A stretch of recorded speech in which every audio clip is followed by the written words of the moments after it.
What's going on, everybody? Oh, hello. Merry Christmas. Welcome back to another installment of Mr. Eric Reads. As you can see, I didn't get a seat on the bench, and that's because I've got two guest readers, my two favorite redheads. This is my sister, Liza. You guys have seen her before. And this young lady, I don't think you've ever seen her before. Her name is Miss Delaney. She's my daughter. And they wanted to read this book to you, and I thought, well, it's Christmas Day, and this is a great story for that. It's written by John Hughes, and you may have heard of it. Home Alone. And so what I'm going to do is I'm going to hand this here book off. Merry Christmas, everybody. We'll see you tomorrow. They're going to take it away. See ya.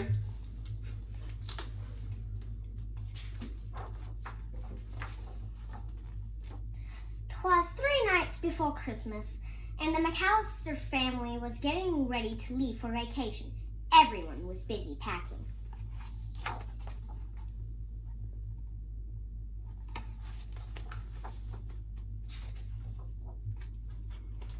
Everyone except Kevin, who was busy getting into trouble. "Go straight to bed," his mother demanded. "That's enough trouble for one day."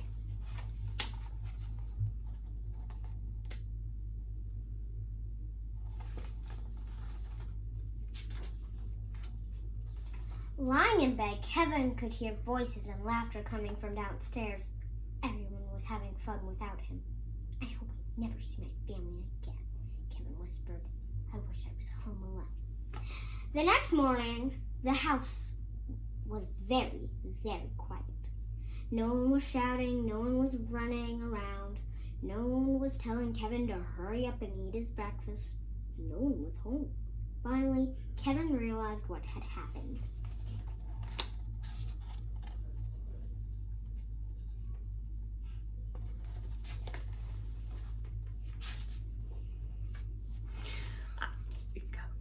"I made my family disappear!"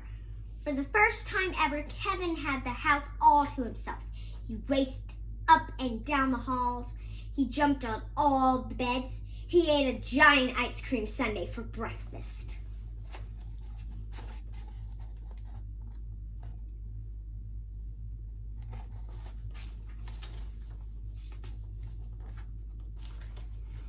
After watching hours of television, he searched through his brother's private stuff and rode on a toboggan down a giant mountain.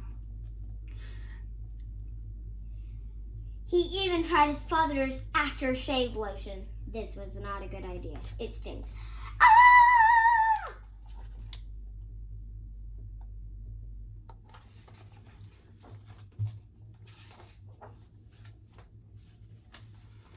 But sometimes it was scary to be all alone.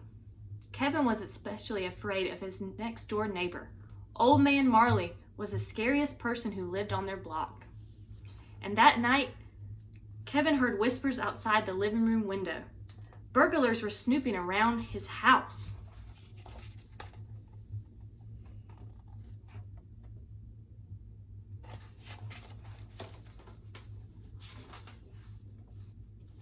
"You see," Marv said, "most of the houses on this street are empty. Everyone is away for the holidays." "Perfect," Harry said. "We'll come back tomorrow night and steal everything." Kevin was so scared he dialed 911, but the telephone didn't work. The wires had been damaged in a snowstorm. After hiding under his parents' bed for a long time, Kevin decided that he was being silly. Only a wimp would be hiding. "I can't be a wimp. I'm the grown-up of this house, and I need to act like one."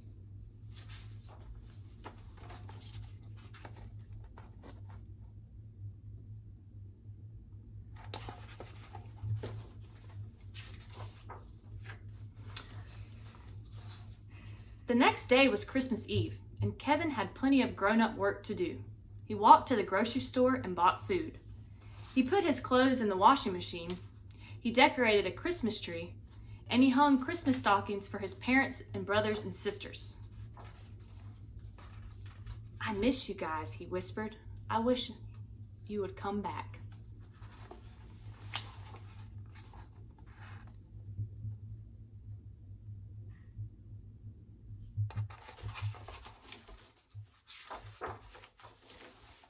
Kevin's family always went to church on Christmas Eve, so that's what Kevin did too. After the service ended, he saw his scary next-door neighbor, Old Man Marley, sitting nearby. "You don't have to be afraid," Mr. Marley said. "The kids in the neighborhood have lots of spooky stories about me, but they're not true." After they talked for a while, Kevin realized that Mr. Marley was, in fact, a very nice man.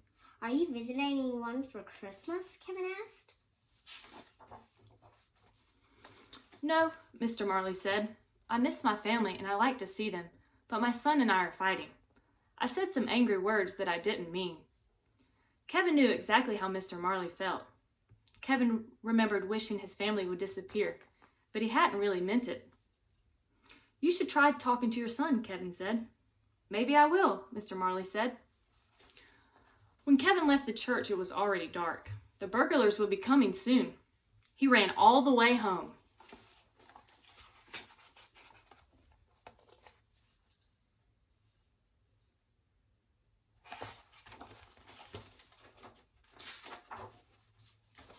Kevin made a plan that was full of booby traps.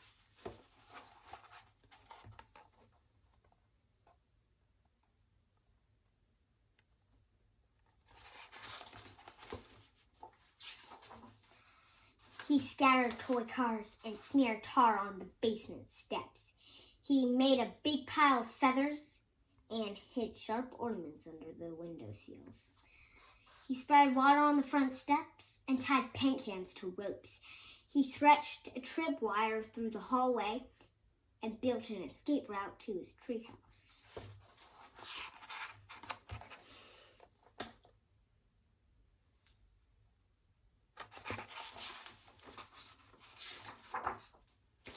At 9 o'clock, Marv and Harry returned to the McAllister's house, ready to steal everything inside. They didn't know that Kevin had sprayed water all over the steps, or that the water had frozen into slick, slippery ice.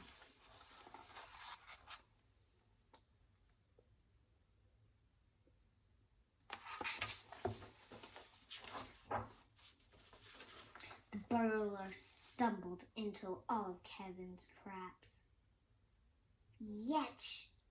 Yow! Wah! Ew!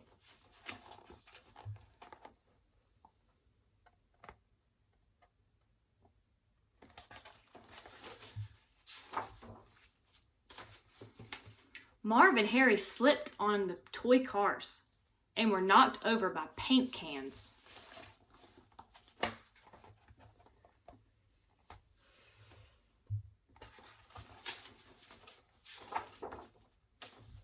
Kevin escaped through his bedroom window and ran next door to his neighbor's house. Unfortunately, Marv and Harry were close behind. "Now we got you, kid," Harry said.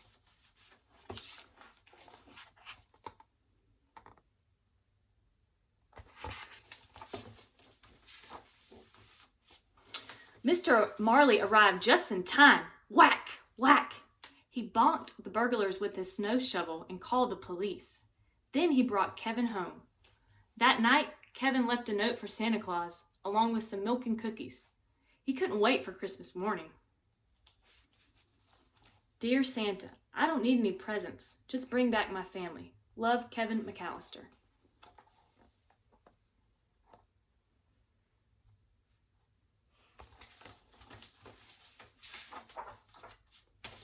When he woke up the next day, Kevin rushed into the living room. "Mom, Dad, is anyone here?" No one answered him. Then he heard a familiar voice. "Kevin, is that you?" His mother was home. "I missed you so much," he said, giving her a giant hug. "I miss you too," she said.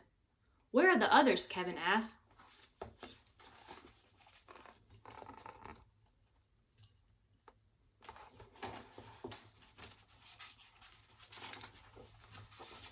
The front door flew open, and there they were. His father, his brothers and sisters, everybody was home at last. "Are you okay?" his father asked. "I'm just happy you're back. You're all back," Kevin said. Merry Christmas.